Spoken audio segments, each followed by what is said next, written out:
नमस्कार, मृदुभाषी के इस खास कार्यक्रम शख्सियत में आपका हार्दिक स्वागत है। मैं हेमंत शर्मा।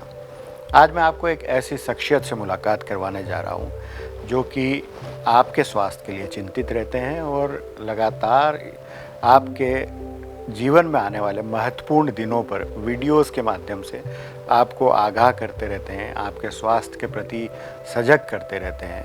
आज हम आपसे मुलाकात करवा रहे हैं डॉक्टर रवि डोसी साहब की, जो कि रेस्पिरेटरी डिजीज़ के विशेषज्ञ हैं और लगातार कोरोना में काम करते हुए उन्होंने हज़ारों लोगों को ठीक किया और घरों तक पहुंचाया। हम कई मुद्दों पे आज रवि डोसी साहब से चर्चा करें। रवि सर, आपका बहुत बहुत स्वागत है मृदुभाषी के इस खास कार्यक्रम। बहुत बहुत धन्यवाद हेमंत सर कि आपने आज मुझे मृदुभाषी के मंच पे आमंत्रित किया। ज़रूर सर। बहुत सारी चीज़ें सर हम जानना चाहेंगे कि अभी एक इतिहास रचा गया है हमारे भारत देश में कि 100 करोड़ लोगों को वैक्सीनेट किया गया है। इंदौर भी फर्स्ट डोज के माध्यम से यदि बात की जाए तो काफ़ी हद तक लगा चुका है, या कहें तो पूरे 100% लोगों को फर्स्ट डोज लग चुका है। सेकेंड डोज में भी एक बड़ी संख्या में लोगों तक जा चुके हैं। कितना फ़र्क पड़ेगा कोरोना की बात करें तो? ये जो वैक्सीनेशन का जो एक अचीवमेंट है हमारे भारत देश का, ये दो फ्रंट्स पे हमको एडवांटेज देता है।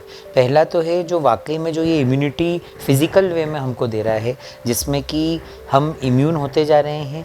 जो हर्ड इम्यूनिटी कोविड के महामारी ने नहीं फैलाई, पर ये वैक्सीनेशन की एक एग्रेसिव अप्रोच के द्वारा हम हमारे समाज में पूरे इम्यून होते जा रहे हैं, ताकि कोविड के केसेस बहुत ज़्यादा स्प्रेड नहीं हो पा रहे हैं। जिन क्लस्टर्स में हम देखते थे कि उस फला जगह पे एकदम बहुत सारे केस हो गए, अब उस एरिया से कोई केस आता भी है तो आइसोलेटेड केस होता है वो।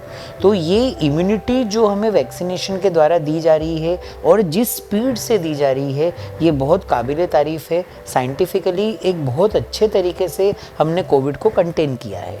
पर जो इससे बड़ा एडवांटेज मैं मानता हूँ फिजिकल से बड़ा है, वो है साइकोलॉजिकल एडवांटेज।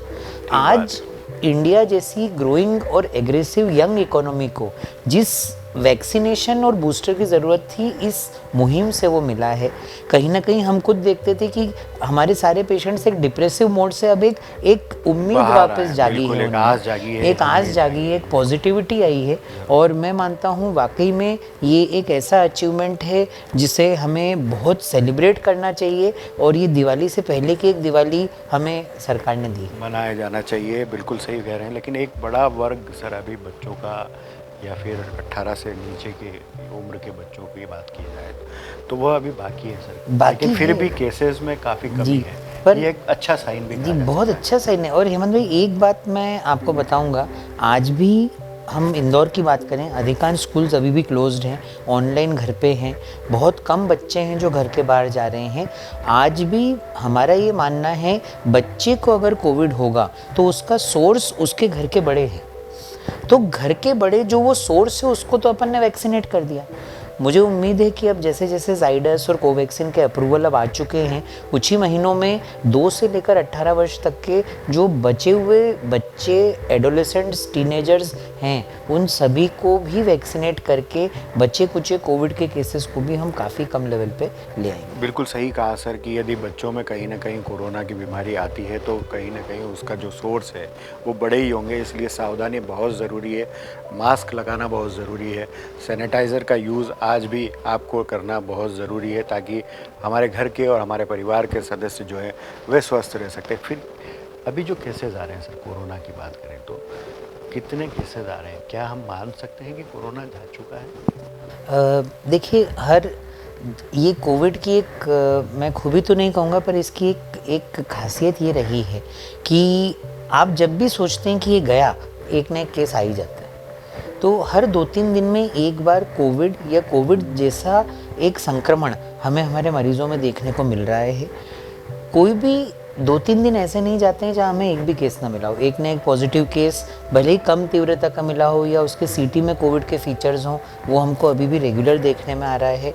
हाँ, ये बात ज़रूर है कि जो व्यक्ति वैक्सीनेटेड है उसमें उसकी तीव्रता कम है, प्रेजेंटेशन है। शुरुआती 2 दिन तो सबके ही बड़े, जब अटैक होता है तब काफ़ी बुरे रहते हैं, उनको सारे सिम्टम रहते हैं, चाहे उसको तेज बुखार कहिए, गले का दर्द कहिए, खांसी कहिए, सांस में तकलीफ़ बोलिए। बट अच्छी बात ये है कि जो वैक्सीनेटेड हैं उनमें ऑक्सीजन एकदम कम होना या वो एकदम आईसीयू की रिक्वायरमेंट होना, वैसी ज़रूरत अब थोड़ी कम मालूम पड़ी। स्थितियाँ नहीं है अभी। हाँ, पर जो अनवैक्सीनेटेड अभी पिछले एक आध महीने में हमारे संपर्क में आए, वो ज़रूर काफ़ी उनकी गत काफ़ी बुरी रही। अभी केसेस आ रहे हैं इस तरह के। जी जी, अभी तभी संख्या केसेस कम आ रहे ज़रूर हो हैं सकती है। जी। संख्या और कोरोना तो फ्रीक्वेंसी एक चैलेंज था ही सर हमारे पास, हमारे सामने, जिसको आपने लगातार 2 साल तक लगातार बड़ी संख्या में देखे भी थे केसेस, कई गंभीर लोगों के भी आप लोगों ने इलाज किए। लेकिन अब एक नई चुनौती के रूप में डेंगू और वायरल फीवर की बात करें तो अस्पताल भरे पड़े हैं, ओपीडी भरी पड़ी है और लगातार केसेस सामने आते जा रहे हैं। सर, ये एकदम फैलने का कारण क्या मानते हैं? क्या डेंगू के सिम्टम्स कोरोना से मिलते जुलते या इस तरह की कुछ कहानी है भी? बारिश के समय में अक्सर जो पानी का भराव रहता है उसकी वजह से जो एडीज़ मच्छर रहता है उसको घरों के अंदर, घरों की छतों पर, कूलर्स, जो पानी के कूलर्स रहते हैं उनमें, या घर में जो बाग बगीचे में जहाँ पे पानी का भराव हो जाता है वहाँ पे अपने अंडे देने का मौका मिल जाता है और उन मच्छरों की तादाद रिलेटिवली इस मौसम में बढ़ जाती है। इस वजह से जो एडीज़ रहता है वो डेंगू फैलाता है। तो डेंगू का एक प्राकृतिक रूप से माना जाता है कि रेनी सीज़न का टाइम रहता है जब वो अधिकांश हर साल हमें वो केसेस हमारे एरियाज़ में मिलते हैं। पर इसके जो लक्षण रहते हैं वो सभी वायरलों के लक्षण एक समान रहते हैं। तेज़ बुखार, बदन टूटना, अच्छा नहीं लगना, कमज़ोरी हो जाना बहुत ज़्यादा। पर डेंगू में जो एडेड प्रॉब्लम होती है वो ये है कि व्यक्ति के अंदर प्लेटलेट्स का या उसके काउंट्स की कमी बहुत तीव्रता से आती है और जो 1.5 से 2 लाख के प्लेटलेट्स सामान्य रहते हैं वो कभी कभी गिर के बहुत फुर्ती से 50,000 के कम हो जाते हैं। ऐसे में शरीर के नाजुक हिस्से जैसे नाक, मोशंस के टाइम पे, महिलाओं में महामारी के दौरान ब्लीडिंग एक्सेसिव होने का खतरा रहता है।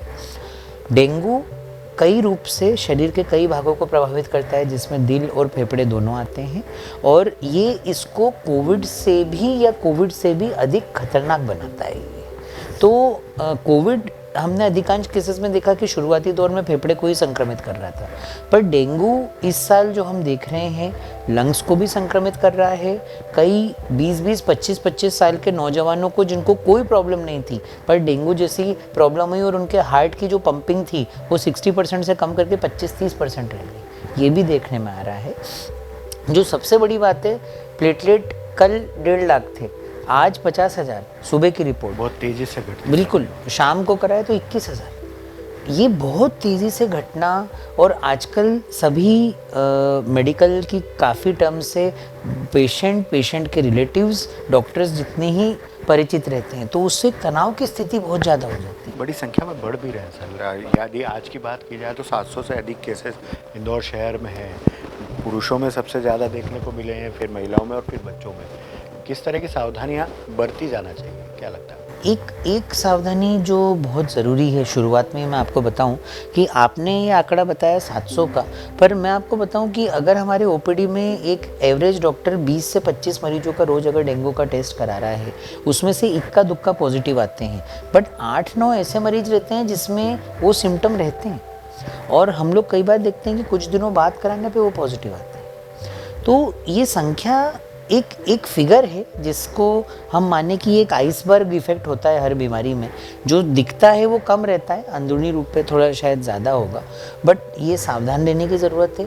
तुरंत जिन लक्षणों की अभी अपन ने चर्चा करी थी, अगर वो आप में आ रहे हैं, आप में अगर बुखार आ रहा है, वीकनेस आ रही है, बदन दर्द हो रहा है, स्वयं घर पे इलाज करने से अच्छा है कि आप तुरंत डॉक्टर के पास जाइए और टेस्ट कराने में पीछे मत रहिए और लेबलिंग से मत डरिए। देखिए, डेंगू पॉजिटिव हो जाना, कोविड पॉजिटिव हो जाना is not the end of the world. ये डायग्नोसिस होने से आपका इलाज जल्दी हो जाएगा। ज़रूर। शुरुआती दौर में जो कोविड में सबसे ज़्यादा डर लोगों में था वो कोविड पॉजिटिव होने का था। उन्हें लगता था कि कहीं ना कहीं एक बहिष्कार जैसी स्थितियाँ होगी, लेकिन धीरे धीरे चीज़ें सामान्य हुई। लोगों में ये अवेयरनेस आया है कि टेस्ट करवाना ज़रूरी है ताकि वह डायग्नोस हो और उसका इलाज प्रॉपर तरीके से समय पर हो। सर, कोविड के बाद की बात की जाए तो पोस्ट कोविड के कई सिम्टम्स अभी भी आते हैं, कई केसेस जैसा कि हमारी चर्चा में भी अभी आपने बताया था कि पोस्ट कोविड में कई तरह की बीमारियां या दूसरे डिजीज़ हम लोगों के सामने आ रहे हैं। अभी किस किस तरह के केसेस आपके नज़र में आ रहे हैं? जो वर्स्ट कोविड हिट महीने इंदौर में रहे हैं या पूरे भारत में ही रहे हैं, वो रहे हैं मार्च, अप्रैल और मई के। हमारे पास अभी भी कुछ ऐसे पेशेंट्स हैं जो मार्च और अप्रैल और मई से ऑक्सीजन पे हैं, जिनका ऑक्सीजन अभी तक चल रहा है। अच्छी बात ये है कि उस समय के पेशेंट्स में से 80 से 85% पेशेंट्स ऐसे हैं जिनके ऑक्सीजन हट चुके हैं और जो पहले व्हीलचेयर में आते थे अब चलते चलते हमारे पास आ रहे हैं। पर कई मरीजों में टीबी काफ़ी सामने आ रहा है, जिनकी खांसी ठीक नहीं हो पा रही है, उनमें आकलन हमें कराना पड़ रहा है। टीबी, फंगल इन्फेक्शन जिसमें कि एक कुख्यात तो ब्लैक फंगस था, म्यूकोरमाइकोसिस, उसके अलावा उसी का एक और रूप है, मतलब उसी का एक और रूप नहीं, उसी फैमिली से आने वाला एस्परजिलस नाम का एक फंगस है, कैंडिडा नाम का एक फंगस है, ये काफ़ी पकड़ने में आ रहा है। और एक और जो चीज़ अभी हम देख रहे हैं कि जिन लोगों को पहले ब्रोंकाइटिस की समस्या नहीं थी, उन लोगों में ब्रोंकाइटिस काफ़ी देखने को मिल रहा है, उन लोगों में एक अस्थमेटिक लक्षण हमको देखने को मिल रहे हैं। टीबी की बात की जाए तो टीबी के केसेस काफ़ी देखने को मिल रहे हैं, तो क्या ये कोविड के समय जो टीबी के मरीजों पर ध्यान नहीं दिया गया उसका परिणाम है या केसेस बढ़ रहे हैं, क्या लगता है? दोनों ही बातें हैं। एक एडवांटेज जो हमको कोविड से मिला है वो ये है कि व्यक्ति अपने खांसी के प्रति जागरूक हो गया है, तो जांच कराने के लिए भी कई लोग सामने निकल के आ रहे हैं। एक संभावना तो ये हो ही सकती है कि कोविड के समय से उनकी एक खांसी चली आ रही हो, जिसका अब हम आकलन कर पा रहे हैं, क्योंकि तब तो सर्वविदित है कि सारी जो रिसोर्सेज थे वो कोविड की तरफ डायरेक्टेड थे। पर ये निश्चित है कि अभी हमें टीबी के केसेस ज़्यादा मिल रहे हैं, टीबी के केसेस की तीव्रता ज़्यादा मिल रही है। तो कई टीबी के केसेस जो पहले हम होम मैनेजमेंट में सॉल्व कर देते थे, अब उन्हें एडमिट करके हमको ट्रीटमेंट करना पड़ रहा है। कितने केसेस रोजाना आ रहे हैं यदि आप बात की जाए तो? सर जैसे अगर मैं एक एवरेज आपको बताऊं तो पर वीक, जहां हम प्री कोविड टाइम्स में अगर एक डायग्नोसिस में 10 से 15 न्यू केसेस करते थे, वहां पे पोस्ट कोविड एरा में हमारा पर वीक का डायग्नोसिस 30 से 35 पे जा रहा है। बिल्कुल, ये भी संख्या काफ़ी कही जा सकती है। सर, एक चिंता का विषय यह भी सामने आ रहा है कि अभी यंग पीपल्स में एक ऐसे बीमारी जो नज़र आ रही है जो कहीं ना कहीं अज्ञात कही जा सकती है, अनडायग्नोज्ड जिसे कहा जा सकता है, कि किसी भी प्रकार के जांच की जाए किसी भी सिम्टम्स पर नहीं जाते हैं, लेकिन वो कहीं ना कहीं बीमारी में, स्थिति में या कहीं ना कहीं परेशानी में है। इस तरह के केसेस कितने आ रहे हैं और ये क्या है, मतलब क्या कहा जाएगा इसे? हम जब देखते हैं तो जैसे मैं प्रैक्टिस करता हूँ एक टर्शियरी रेफरल इंस्टीट्यूट में, अक्सर मरीज़ मेरे पास आने से पहले 1-2 हॉस्पिटल्स होके ही आता है वो। तो लोगों के पास अब ऐसे निमोनिया भी उनके बॉडी में मिल रहे हैं जिसकी वजह से उनको आईसीयू में एडमिट होना पड़ रहा है। ऐसे पेशेंट्स अधिकांश यंग ग्रुप के हैं जिनको 30-35 साल की उम्र है, कोई दूसरी बीमारी नहीं है, उनके अंदर तमाम नोन कारण जो जितने हमारे पास हैं, आप उनका डेंगू कह लीजिए, कोविड कह लीजिए, स्वाइन फ्लू की जांच कह लीजिए, इन्फ्लुएंजा का निमोनिया कह लीजिए, सभी नेगेटिव आ रहा है। पर सिम्टम्स पूरे निमोनिया के हैं। तीव्र निमोनिया जो कि हफ्ते भर के अंदर ही उनके लंग्स को चपेट में ले रहा है, पर हम उसको कोई डायग्नोसिस नाम के उसमें नहीं दे पा रहे हैं कि एक्चुअली ये what is the issue. Maharashtra में कई जगहों पे टाइफस देखा गया है, स्क्रब टाइफस नाम की बीमारी है, जो मध्य प्रदेश में भी बैतूल जो महाराष्ट्र के सीमावर्ती एरिया है वहाँ पे पिकअप करा जाता है।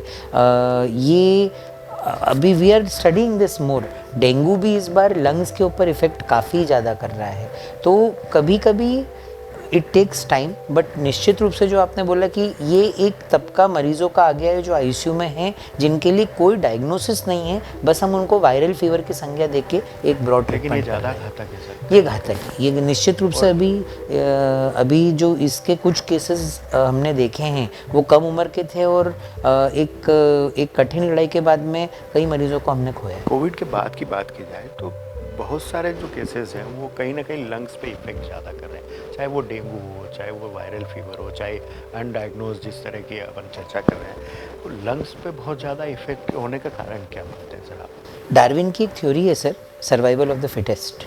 मेरा मानना है कि कहीं ना कहीं वायरसेस में भी शायद एक वर्चस्व या एक अस्तित्व की लड़ाई है। They are also living beings.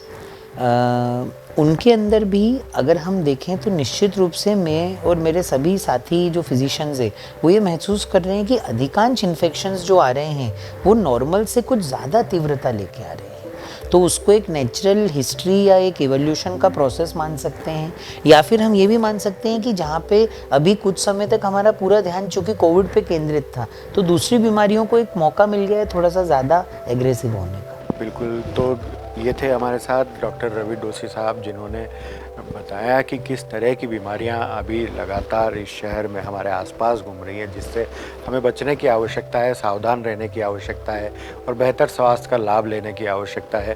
Doctor साहब, आपका बहुत बहुत शुक्रिया, आपने मृदुभाषी को समय दिया। हम अगले कार्यक्रम में एक बार फिर किसी शख्सियत के साथ आपसे फिर रूबरू होंगे। तब तक के लिए हमें इजाज़त दीजिए। नमस्कार।